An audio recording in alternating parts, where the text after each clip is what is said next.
Igan patay sa pananambang ang Pangulo ng Association of Barangay Captains.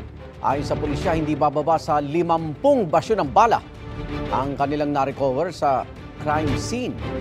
May unang balita si Bea Pinlac. Pasado alas 5 kahapon, bumabiyahe sa Barangay Ligas sa Malolos, Bulacan ang SUV na ito, sakay ang Pangulo ng Association of Barangay Captains sa Bulacan na si Ramil Capistrano.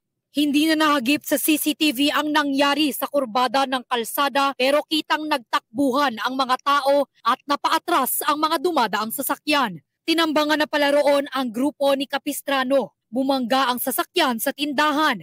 Patay si Capistrano at ang 23 anyos niyang driver. Nakatakbo naman ang dalawa pang sakay ng SUV kabilang na ang isang staff ni Capistrano.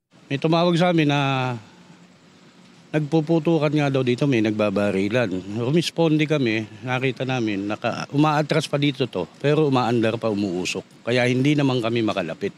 Sumabog, yung pala, yung gulungan sumabog. May dumating namang ambulansya, kaso talagang patay na talaga. Sa loob ng sasakyan, kalat ang tilamsik ng dugo at tadtad ng butas ang mga bintana at upuan kung saan tumagos ang mga bala. Ayon sa pulisya, hindi bababa sa 50 bala ang na-recover sa pinangyarihan ng pananambang.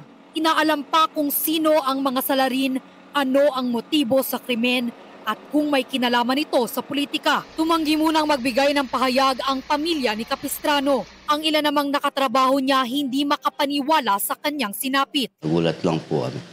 Siya po yung nawala na rin. Siya po ay mabait po siya. Matulungin po siya.